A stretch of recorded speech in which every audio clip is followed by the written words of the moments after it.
اہل ایمان کے لیے کچھ اور ہے. اچھا، یہ کمنگ بیک، میں اس کے پارٹ 2 میں آ رہا ہوں کہ ہم بنی اسماعیل کا بھی ذکر نہیں ہے کہیں پہ قرآن میں، بنی اسرائیل کا ہے، بارہا ہے. آل یعقوب کی جب ہم بات کرتے ہیں تو اس میں بنی اسماعیل کو الگ تو نہیں کیا ہوا. آل یعقوب میں تو ہے ہی نہیں نا بنی اسماعیل، نہیں ہے.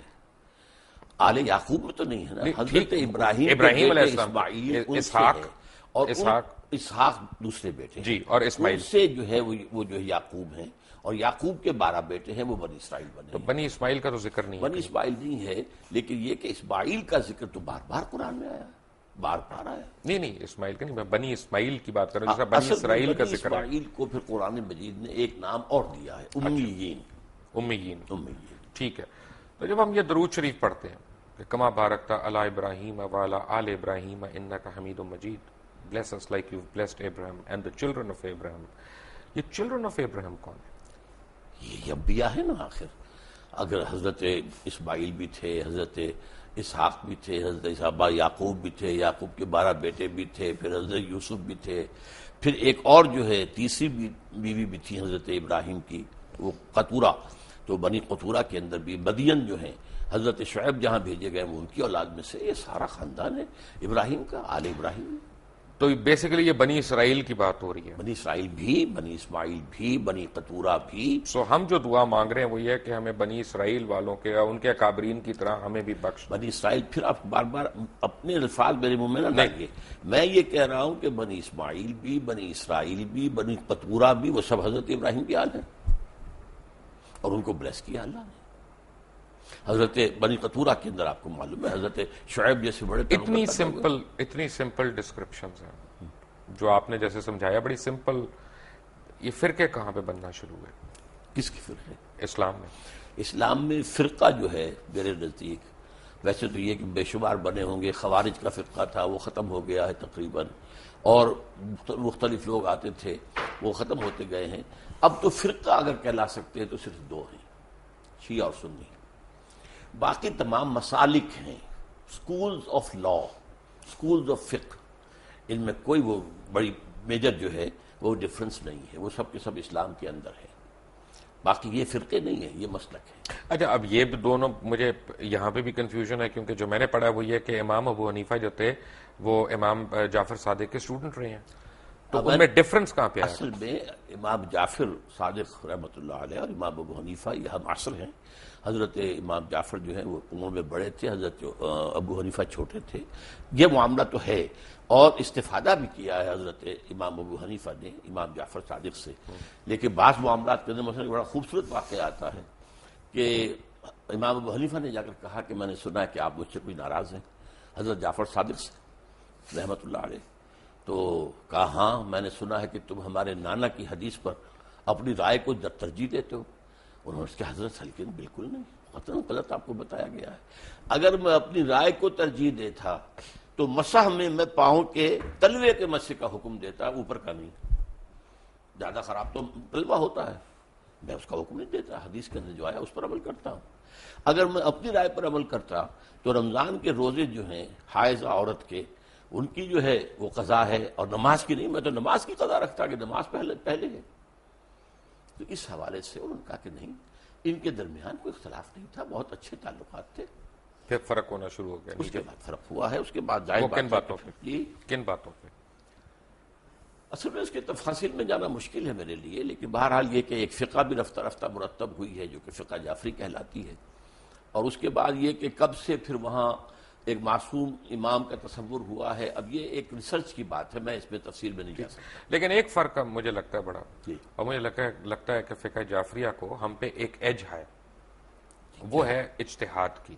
وہ آج کے زمانے میں بھی اجتہاد کر رہے ہیں، جبکہ ہم سنی سنائی اس طرح سے روایات پہ آگے. آپ کی بات صحیح ہے، میں مانتا ہوں اس کو. انہوں نے انسٹیٹیوشن آف اجتہاد کو کھلا رکھا ہے. ہمارے ہاں یہ کوئی 400 سال سے 500 سال سے یہ بند ہے. تو اس سے بھی لیکن کوئی بہت بڑا فرق واقع نہیں ہوا ہے. وہ فرق ہوتا ہے نا. اب تو ہمارے دیکھیں نا، امام ابن تیمیہ کے پاس ایک دفعہ اب بھی میں آپ سے عرض کرتا ہوں کہ فقہی لیول پر فقہ جعفری اور فقہ حنفی اور فقہ مالکی میں بہت زیادہ فرق نہیں ہے. فرق کیا؟ بہت کم فرق ہے.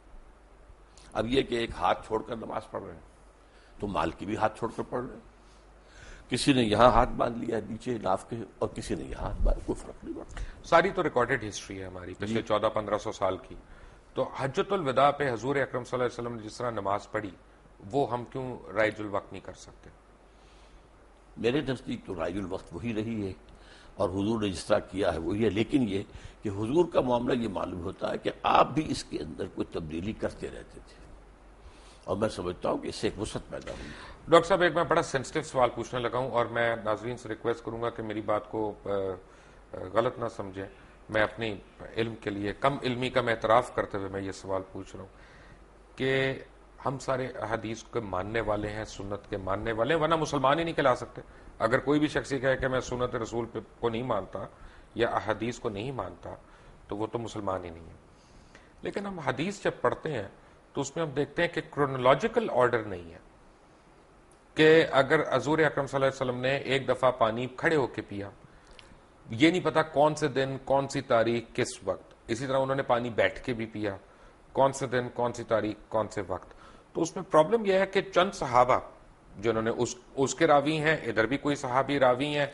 اب میرے اور آپ کے اوپر ڈیپینڈ کرتا ہے ہم کس صحابی کی روایت کو لے رہے ہیں. جو اس کو صحابی کی روایت کے علاوہ یہ کہ صحابی سے جب روایت ہوتے تابعین، تبع تابعین تک ہوتے ہوئے محدثین تک آئی، تو کون سی چین زیادہ مضبوط ہے بس. اور اس میں کوئی فرق نہیں. میں سمجھتا ہوں اس میں وسعت پیدا ہو گئی کہ معلوم ہوا کہ کھڑے ہو کر بھی پیا جا سکتا ہے اور بیٹھ کر بھی پیا جا سکتا ہے. عام طور پر آپ بیٹھ کر پیتے تھے، لیکن کبھی ایسا بھی ہوا کہ آپ نے کھڑے ہو کے پیا، تو گویا کہ اس کا جواز ہے. کیونکہ کمنگ بیک ٹو عذاب قبر، ایک منٹ کے لیے اگر آپ اجازت دیں تو عذاب قبر کے اوپر واپس آؤں. میں نے جب قرآن مجید پڑھا، انسان کو پڑھتے رہنا چاہیے لیکن ہم ذرا کمزور لوگ ہیں، کبھی کبھی پڑھتے ہیں. تو جب پڑھتا جا رہا ہوں تو میں نے یہ دیکھا کہ اس میں کسی پیغمبر نے اپنی قوم کو عذاب قبر سے نہیں ڈرایا. جس نے بھی ڈرایا قیامت کے عذاب سے ڈرایا. لیکن قرآن مجید کے اندر میں آپ کو 2 حوالے دے چکا ہوں. یہ کہ یضاعف لہ العذاب یوم القیامہ، قیامت کے دن عذاب دگنا کر دیا جائے گا ان کے لیے. گویا کہ پہلے بھی عذاب کی کوئی شکل تھی. اور یہ کہ آل فرعون جو ہے صبح شام آگ پر پیش کیے جاتے ہیں، دکھا دی جاتی کہ یہ ہے تمہاری آخری منزل. لیکن قیامت کے دن پھر ان کو کہا جائے گا یوم القیامت ادخلوا آل فرعون النار. ٹھیک ہے، جب ہم پیغمبر اسلام کو ہم فالو کرتے ہیں ان لیٹر اینڈ ان اسپرٹ، اصل میں قرآن مجید میں دوسرے پیغمبروں کی بہت زیادہ تفصیلی تعلیمات آئی نہیں ہے. اصل میں جو ہے معاملہ ان کا توحید، رسالت، آخرت، اس کے اوپر زور تھا. اس سے پہلے تو بلکہ حضرت ابراہیم علیہ السلام سے پہلے تو کوئی معین یعنی وہ بھی نہیں تھی جس کو ہم شریعت کہتے ہیں، بلکہ ہم کہتے ہیں کچھ چیزیں فطرت کی ہیں جو حضرت ابراہیم سے ثابت ہیں. یہ سچ ہے کہ حضرت ابراہیم کو جب اللہ تعالیٰ نے حکم دیا کہ یہاں پہ اذان دو تو وہ ہنس پڑے. انہوں نے کہا کون آئے گا یہاں پہ؟ تو پھر اللہ تعالیٰ نے کہا نہیں، یہ میرا وعدہ ہے کہ قیامت تک لوگ تمہاری اذان کا جواب دیں گے. اور میرے علم میں یہ نہیں ہے کہ حضرت ابراہیم ہنس پڑے، میرے علم میں نہیں ہے. پتہ نہیں آپ نے کہاں پڑھا ہے. میں نے اسی طرح کی جو کتابیں ہوتی ہیں موت کا منظر وغیرہ، جی اپنا ہمارے تو ملک میں یہ بہت زیادہ دستیاب ہے نا، اور آپ جیسے علماء ان کو کھل کے بدعت بھی نہیں کہہ رہے. کوئی حرج بھی نہیں ہے، کوئی اس کے اندر کفر بھی نہیں آ جاتا. میں نے صرف آپ کو بتایا کہ میں نے نہیں کیا. بدعت تو یہیں سے شروع ہوتی ہے نا سر، وہی ابتدائی عمل ہے نا بدعت کا. اس میں کوئی شریعت کا حکم تو نہیں نکل رہا ہے نا. ایک واقعہ ہے، تاریخی ہے یا نہیں ہے، اس پر گفتگو ہو سکتی. ٹھیک ہے. اچھا، جب ہم پیغمبر اللہ تعالیٰ کے پیغمبروں کو فالو کرتے ہیں یا پیغمبر اسلام کو ہم فالو کرتے ہیں تو خلیتاً کرتے ہیں کہ کیریکٹر وائز کرتے ہیں؟ دوبارہ واضح کریں اپنے سوال. یعنی ایک تو حلیہ ہوتا ہے نا کہ آپ اس طرح کی آپ کی جسامت ہے یا آپ اس طرح کے کپڑے پہنتے ہیں، لیکن ایک آپ کا پورا فطرت ہے کہ جی وہ اچھائی کرنا، نیکی کرنا، حقوق العباد کا خیال رکھنا، حقوق اللہ کو پورا کرنا. دونوں میں سے کون سی زیادہ ضروری چیز ہے؟ دونوں چیزیں اپنی جگہ پر اہم ہیں. ایک کا ہے معاملہ محبت کا، کہ حضور سے محبت کی وجہ سے ہم وضع قطع میں آپ کی پیروی کریں، آپ ہی کا رنگ اختیار کریں. جس سے بھی محبت ہوتی ہے، آپ کو معلوم ہے دنیا میں ہے ہیرو ورشپ. تو اس حوالے سے یہ ہے کہ وہی وہ جنا کیپ جو ہے چل رہی ہے، یا گاندھی یا جواہر لال کٹ جو ہے وہ چل رہی تھی، واسکٹ وغیرہ وغیرہ. تو اس حوالے سے یا وہ ماؤ تنگ کا جو ہے وہ کوٹ خاص قسم کا. تو اس طریقے سے حضور کے بھی جو محبت کا تقاضا ہے تو اس میں آپ کے ان اداؤں کی بھی پیروی کی جاتی ہے. لیکن اصل شے تو وہ آپ جو شریعت لائے ہیں، جو احکام دیے ہیں، کسی شے کو حلال قرار دیا، کسی کو حرام قرار دیا.